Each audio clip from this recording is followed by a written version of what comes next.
Bismillahirrahmanirrahim. Assalamualaikum warahmatullahi wabarakatuh. Alhamdulillahi rabbil alamin alladzi khalaqal mauta wal hayata liyabluwakum ayyukum ahsanu amala wa huwal azizul ghafur wa kafa billahi syahida. Allahumma salli ala Muhammadin wa ala alihi wa ashabihi wa man tabi'ahum bi ihsanin ila yaumiddin. Amma ba'd. Masyarakat muslimin sidang jamaah tarwih yang sama-sama dimuliakan Allah Subhanahu wa taala. Islam adalah merupakan sistem kehidupan yang mengatur seluruh kehidupan kita dan sempurna pengaturan itu. Al-yauma akmaltu lakum dinakum. Dia Allah sudah menyempurnakan daripada syariat ini sebagai way of life, sebagai pedoman hidup bagi seluruh umat manusia. Wa nazzalna 'alaikal kitaba tibayyana likulli syai'. Dia menjelaskan seluruh apa saja dalam kehidupan kita ini. Mulai dari yang paling kecil atau paling remeh, misalnya kita masuk WC, itu diatur semua dalam Islam. Apalagi dalam urusan-urusan lebih besar, apakah ibadah, masalah muamalah, masalah sosial, ekonomi dan sebagainya, itu semua diatur oleh Islam. Dalam Islam atau dalam Al-Quran, di dalamnya ada perintah dan larangan. Dalam Al-Quran semua yang diperintahkan oleh Allah itu pasti baik bagi kehidupan manusia. Dan sebaliknya apa yang dilarang oleh Allah Subhanahu wa taala pasti buruk bagi manusia. Kalau begitu kenapa Allah menciptakan suatu keburukan atau larangan? Kenapa tidak semua yang baik saja gitu? Tujuannya untuk menguji diri kita, siapa yang paling bertakwa Subhanahu wa taala. Coba kalau pernah lampu lintas semuanya hijau gitu, kan kacau itu ya. Jadi ada lampu hijau, ada lampu merah, ada lampu kuning, agar kita bisa tertib di dalam kehidupan kita ini. Begitu dalam Islam sudah teratur semuanya itu. Bahwa yang namanya larangan pasti mereka mudarat, maka kita harus menjauhi larangan itu. Dan apa diperintahkan silakan jalankan. Wa yuhillullahu thayyibat wa yuharrimu 'alaihil khaba'ith. Apa yang dilakukan oleh Allah pasti baik, dan apa dilarang pasti buruk bagi kehidupan manusia. Salah satu larangan dalam Al-Quran yang sangat tegas sampaikan Subhanahu wa taala tentang larangan riba. Tentang larangan riba. Riba yang berbahaya merupakan salah satu dosa besar di antara 7 dosa besar yang sangat tegas dilarang oleh Subhanahu wa taala. Setara dengan di dalamnya kesyirikan, perzinahan dan sebagainya. Sehingga Subhanahu wa taala mengancam bagi orang-orang yang tidak bertobat dari makan riba akan dimasukkan dalam neraka jahanam dan kekal abadi di dalamnya. Auzubillah. Wa man 'ada fa ulaika ashabun narihum fiha khalidun. Siapa yang tidak bertobat, tidak berhenti makan riba, maka akan dimasukkan dalam neraka jahanam dan kekal abadi dalam. Bahkan Allah dan Rasulnya telah menyatakan perang bagi orang-orang pelaku riba jar bahagia. Ilam tab'alu fa'zanu bi harbi minallahi wa rasuli. Siapa yang melakukan riba akan nyatakan perang oleh Allah dan Rasulnya. Begitu jar bahagia dahsyatnya larangan itu bagi umat manusia. Bahkan Rasulullah menegaskan, la'ana Rasulullah sallallahu akilar riba wa maukilahu wa katibahu wa syahidaihi hum sawa'un. Rasulullah melaknat orang yang makan riba, melaknat yang memberi makan riba, melaknat yang menuliskannya, dan melaknat yang menyaksikannya sebagai saksi. Rasulullah hum sawa'un, semuanya adalah sama-sama dilaknat oleh Rasulullah sallallahu alaihi wasallam. Masalah muslimin Allah. Sedikit pengertian apa itu riba supaya jelas. Riba sebagaimana dalam masih katakan kullu qardin jarra fi naf'an fa huwa riba. Setiap utang piutang atau pinjam meminjam yang disyaratkan ada tambahan atau manfaat, maka itu adalah riba. Contoh misalnya saya pinjamkan si A uang 1 juta. Saya mengatakan boleh saya pinjamkan 1 juta dengan syarat ada tambahan sekian nominalnya, misalnya 100.000, atau mengatakan tambahkan 10% dari 1 juta, berarti 100.000 kan sama. Atau saya mengatakan is'al, berarti is'al itu seperti Portugisnya is'al, tahu diri ya, dia ada tambahan dari pokok itu. Atau manfaat lain yang bahagia, saya mengatakan saya pinjamkan uang 1 juta, yang penting pinjamkan motornya. Nah, itu adalah manfaat. Maka mengambil tambahan yang bahagia dari pokok pinjaman yang dipersyaratkan ada tambahan atau manfaat, maka itu termasuk riba. Jelas ya? Kecuali baik kalau tidak ada persyaratan. Saya pinjamkan si A 1 juta, tidak ada persyaratan. Pokoknya dalam makanya 1 juta kembali 1 juta. Nah, itu namanya perjanjian qard. Pinjam-pinjam dalam Islam tidak boleh ada tambahan. Saya pinjam 1 juta, dia kembalikan 1 juta. Setelah itu dia berikan tambahan misalnya 100.000. Saya bilang apa ini 100.000? Dia katakan, anu Ustaz, CCA ya. Cening-cening hati ya. Sebagai ucapan terima kasih. Itu boleh nyar bahagia.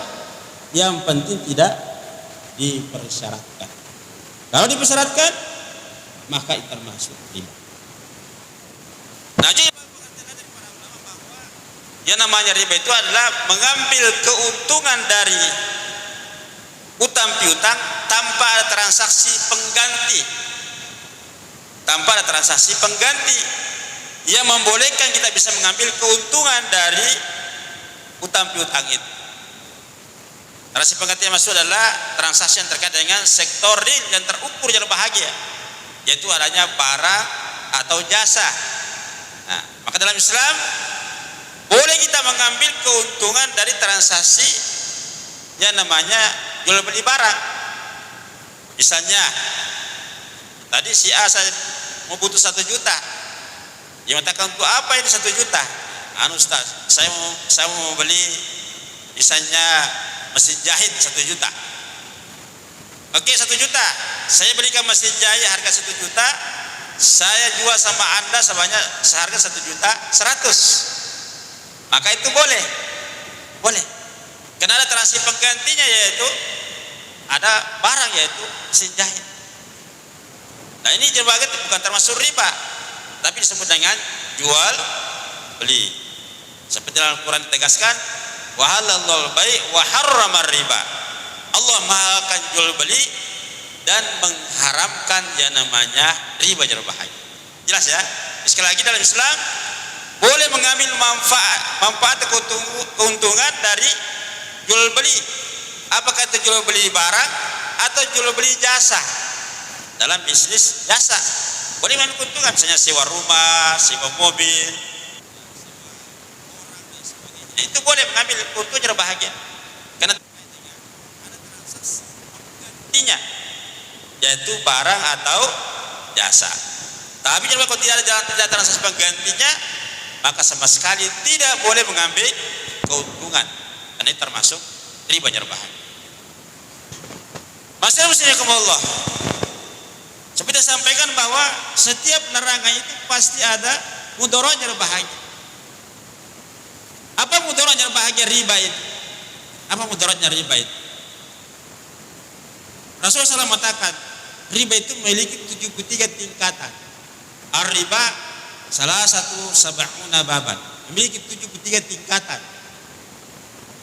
Yang paling ringan kata Rasulullah adalah sama kalau orang berzina dengan ibunya sendiri. Itu paling ringan. Berzina kan sudah dosa besar. Jadi berzina dengan ibunya sendiri, maka dosa besar yang murakkab. Itu sangat luar biasa dan bahagia. Ini yang paling ringan dosanya riba itu. Kami pernah teliti bahagia. Kenapa riba itu jauh lebih berbahaya dibandingkan dengan berzina? Ternyata kalau itu dibahas secara ekonomi, kalau orang berzina dampaknya hanya pada pelaku yang berzina tadi. Tetapi kalau riba yang bahagia menimbulkan namanya multiplier effect yang sangat berbahaya. Apa itu bahagia dampaknya? Yang pertama secara makro jadi bahagia. Yang pertama menyebabkan namanya inflasi. Inflasi yang terjadi kenaikan harga yang terus menerus jadi bahagia. Yang dulu saya beli motor masih harganya 5 juta. Sekarang harga motor saya seperti itu sudah harga 30 juta. Padahal sama saya di motornya itu senilai itu bahagia. Kenapa jadi bahagia terjadi inflasi? Karena riba atau bunga itu menjadi salah satu variabel yang menentukan harga. Sehingga semakin tinggi riba, semakin tinggi bunga, maka semakin tinggi harga. Akan terjadi inflasi. Sehingga apa yang terjadi? Baik kalau terjadi inflasi, maka akan menurun daya beli masyarakat. Yang seharusnya dulu dia bisa beli 10, hanya bisa membeli hanya sampai 8 atau sampai 5 jadi bahagia. Sehingga daya belinya menurun. Kalau daya belinya jadi bahagia menurun, maka produk-produk dari perusahaan atau dari perusahaan itu terbatas yang laku gitu. Sehingga menyebabkan perusahaan akan mengalami kekurangan pendapatan. Maka bisa mengalami kerugian jadi bahagia karena daya beli masyarakat yang lemah. Apalagi orang miskin jadi bahagia akan semakin lemah dia punya daya belinya karena memang pendapatannya terbatas. Hanya bahagia riba itu menjadikan seperti itu. Maka tentunya kalau terjadi inflasi dampaknya bukan hanya 1-2 orang, tapi secara menyeluruh bahagia akan berdampak secara sistemik terhadap masyarakat secara luas. Itu yang pertama jadi bahagia tadi inflasi. Yang kedua jadi bahagia susah bergerak namanya sektor usaha atau sektor real atau sektor investasi jadi bahagia. Kenapa jadi bahagia? Karena riba itu menjadi penghalang terhadap investasi. Karena dia menjadi biaya terhadap investasi. Sehingga semakin tinggi riba, semakin tinggi bunga jadi bahagia akan menyebabkan semakin sulit bergerak namanya sektor usaha. Nah kalau sektor usaha susah bergerak, nampaknya apa? Maka terbatasnya lapangan pekerjaan. Kalau terbatas lapangan pekerja, maka pengangguran akan semakin meningkat dan bahagia. Nah kalau banyak pengangguran apa dampaknya? Maka tingkat kriminalitas akan semakin banyak dan bahagia. Itu kenapa banyak orang bergal, banyak mencuri, banyak anak nakal dan bahagia. Itu karena mereka tidak punya pekerja, tidak punya pekerja. Dan berlimpahnya bahagia kita punya sarjana ya, sudah ratusan ribu menganggur jadi bahagia. Karena susah lapangan pekerjaan. Nah ini dampak daripada riba itu. Dampak daripada riba itu yang akan menghambat yang namanya investasi atau sektor usaha. Dan Islam jadi bahagia tidak ada namanya riba. 0% berbahagia namanya dalam Islam tidak ada namanya riba.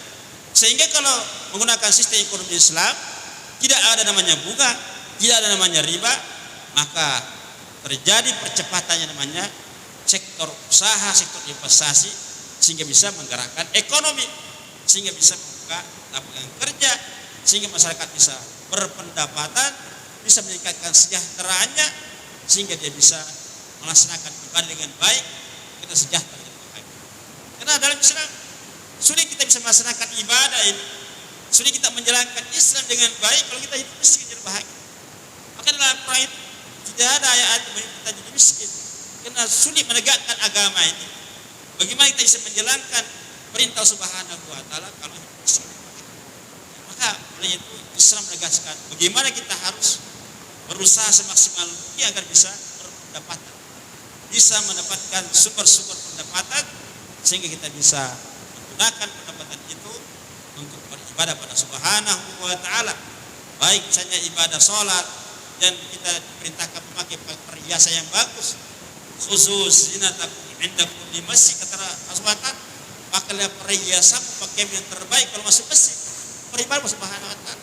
Apalagi perintah kita bersedekah atau berzakat, perintah umroh haji, perintah untuk mengembangkan agama Allah, semua itu butuh harta jadi bahagia. Maka riba jadi bahagia dan tentunya menghambat daripada ekonomi, maka perlu kita hilangkan.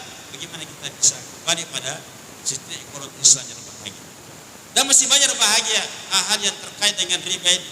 Apakah bahagia secara makro, saya negara kita ini sudah terliti yang namanya utang jadi bahagia.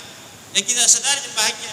Tiap tahun kita bayar utang bunga saja jadi bahagia sekitar 400 triliun lebih jadi bahagia. Setiap tahun hanya kita bayar bunganya saja. Dan siapa yang bayar bahagia?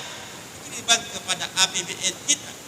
Dan APBN yang bahagia pasti semuanya dari pajak, dan pajak itu siapa yang membayar adalah rakyat yang bahagia. Sehingga ini semakin akan membuat masyarakat semakin susah, karena jangan bahagia, pendapatannya sudah susah jadi bahagia, dibebani pajak dan sebagainya, sehingga kita akan hidup semakin terpuruk. Oleh itu Islam berbahagia mengharapkan namanya riba itu. Sehingga katakan ya ayyuhallazina amanu taqullaha wa zaru ma baqiya min riba in kuntum mu'minin.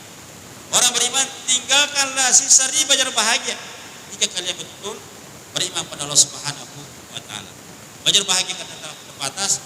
Mari kita menjadikan Ramadan ini sebagai momentum untuk hijrah jadi bahagia, untuk segera kita meninggalkan segala macam bentuk transaksi riba, baik di lembaga keuangan jadi bahagia, misalnya perbankan atau ke lembaga pegadaian, lembaga asuransi dan sebagainya, ataupun pinjam-pinjam bahagia, kita hindari itu.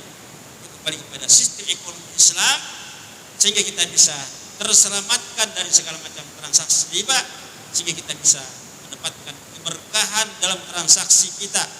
Kita bisa mendapatkan pertumbuhan ekonomi yang baik, kita bisa menggerakkan ekonomi sesuai dengan syariah. Mudah-mudahan dengan sistem syariah yang bahagia kita mendapatkan keberkahan dari Allah Subhanahu wa Ta'ala. Sehingga demikian kita terbatas, mudah-mudahan memberikan inspirasi bagi kita agar umat Islam bisa kembali meraih kejayaan yang bahagia. Salah satu yang kita harus lakukan adalah meninggalkan yang namanya transaksi riba, kembali kepada sistem ekonomi Islam sehingga kita mendapatkan keberkahan dan kemenangan dari Allah Subhanahu wa Ta'ala. Demikian subhanakallah bihamdik, nasyhadu an la ilaha illa anta, assalamualaikum warahmatullahi wabarakatuh. Dipersembahkan oleh Yayasan Haji Muhammad Cengho Sulsel dan Takmir Masjid Muhammad Cengho Goa.